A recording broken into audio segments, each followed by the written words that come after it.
Très bien. Et on va voir ce que c'est qu'on soit que la compétence et l'incompétence. Donc, la compétence vs l'incompétence, on avait dit que c'est tout simplement un homme euh, qui est compétent, donc qui a un savoir requis, qui a appris, qui a été formé, et qui se lance donc, qui crée un business et qui arrive à destination. Pourquoi? Parce que il arrive à générer des revenus complémentaires ou passifs et arriver à ses fins, donc arriver à destination. À la différence de l'homme incompétent qui, lui, n'a pas de savoir requis, n'a pas de savoir-faire, qui malheureusement n'arrivera pas à ses fins. Pourquoi? Parce que il n'a pas été formé, il n'est pas passé par le biais d'un apprentissage, par le biais d'un apprentissage, et donc ne pourra pas générer des revenus. À l'instar de celui qui monte à vélo, qui fait son chemin et qui malheureusement n'arrive pas à terme. Pourquoi? Parce qu'il n'arrive pas à générer, il n'arrive pas à aller vite de par le savoir qui lui manque. Et l'homme compétent, lui, ne va pas monter dans un vélo, mais dans une fusée. Parce que lui, il est compétent, il a le savoir. Donc, il va pas perdre son temps à monter dans un vélo. Il va directement prendre la fusée et décoller. L'homme compétent de l'homme incompétent. Les deux ne jouent pas dans la même cour. Petite introduction à WordPress. WordPress, donc, c'est un système de gestion, donc un CMS, si on peut appeler ça comme ça, et donc qui est gratuit, qui est libre, qui est open source. C'est un logiciel qui est écrit en langage de programmation PHP, qui repose essentiellement sur une base de données MySQL. MySQL, c'est une base de données. Il est distribué par la fondation WordPress.org. Et donc, les fonctionnalités qu'on a avec WordPress nous permettent simplement de créer et générer différents types de sites. Donc, des sites vitrines, des sites e-commerce, des sites de vente en ligne, des sites applicatifs, des blogs portfolio et tout type de sites institutionnels et d'enseignement. Ce type d'enseignement. Il est distribué également euh, selon les termes de la licence, selon les termes une licence GNU et GPL, une deuxième version. Le logiciel nous permet d'utiliser un socle de services multisites, donc ce qui nous permet de faire supporter des millions de sites à WordPress, donc qui supporte des millions de sites, on parle là en millions de sites, et voilà.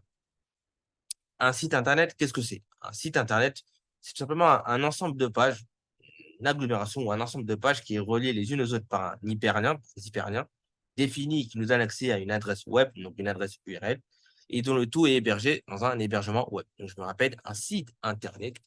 Un site Internet, c'est un ensemble de pages reliées les unes aux autres par des hyperliens, nous donnant accès à une adresse web, donc une adresse URL, dont le tout est hébergé dans un hébergement web. Donc, il y a deux façons de créer un site Internet, hein. Donc, le développement web, qui passe cognitivement par le biais de systèmes de balisage et langage de programmation, donc système de balisage, langage HTML et CSS, allant jusqu'au langage de programmation, donc les langages PHP, etc., comme on l'a vu. Ou bien, deuxième façon, créer des sites Internet par le biais de CMS, donc de systèmes de gestion, ce qu'on a vu par exemple avec WordPress. Alors, il y en a plein, hein, des systèmes de gestion, Joomla, PrestaShop, Shopify, etc. Shopify qui commence à être connu en ce moment pour la création de sites Internet et tout, etc. Mais ce qui ressort toujours du lot, c'est WordPress, et toujours WordPress. Simplement parce que WordPress est le meilleur en matière de conception de sites Internet par rapport au système de gestion. Ce qui ressort le plus, et c'est la deuxième façon de pouvoir, donc par le biais de CMS, de créer un site Internet. WordPress, en quelques chiffres, ça a été lancé en 2003. Ça a été lancé en 2003. Et depuis le temps que ça a été lancé, ça génère automatiquement 40% de sites Internet sur le web, tout simplement. Alors, 70% pour tous les CMS, si on recoupe le tout, mais à WordPress, à lui tout seul, génère 40% de conception de sites Internet. C'est-à-dire que 40% des sites Internet dans le monde sont faits par WordPress. WordPress commence à prendre un large panel en termes de conception de sites Internet. Pas mal de sites, si vous tapez sur Google, n'importe quel site Internet, la plupart d'entre eux sont faits par WordPress. Et c'est ce qui euh,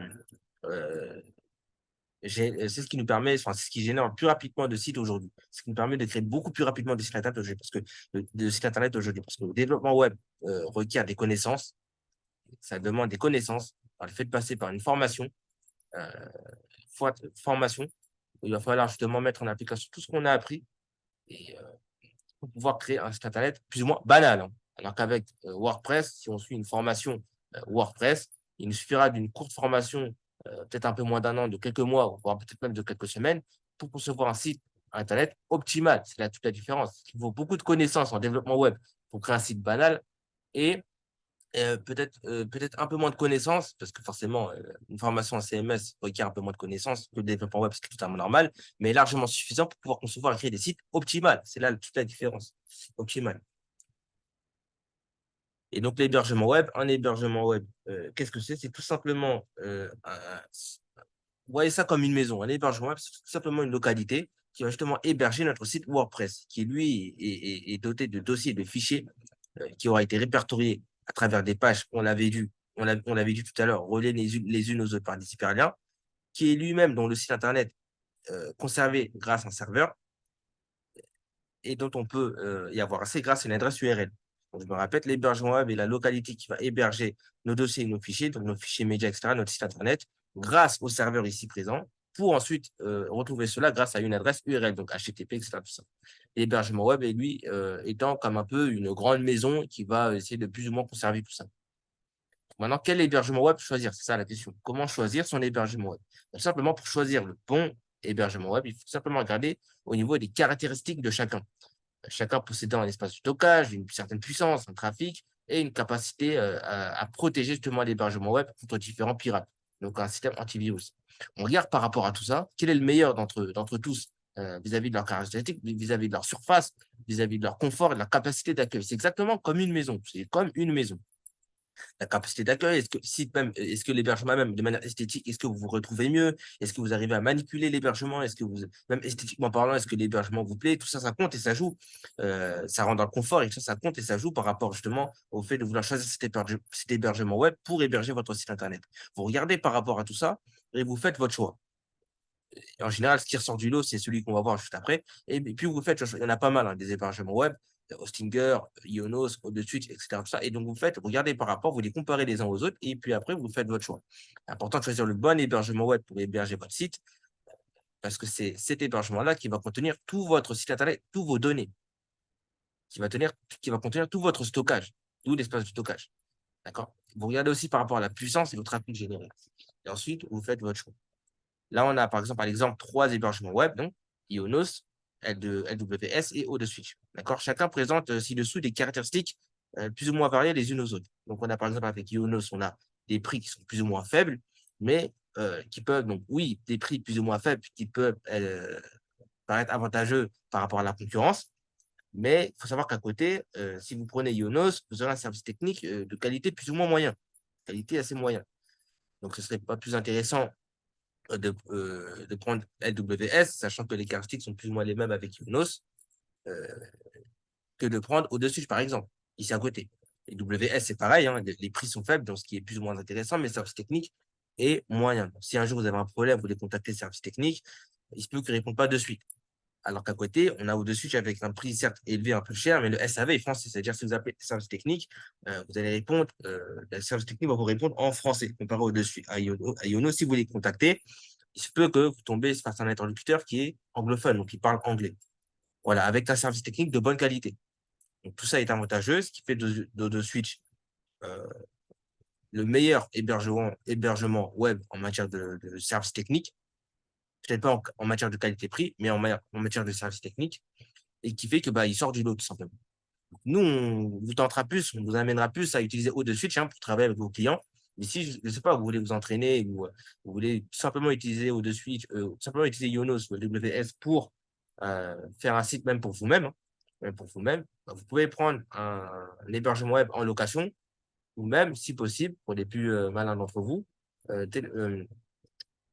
télécharger, pas télécharger, mais insérer WordPress en local sur votre PC.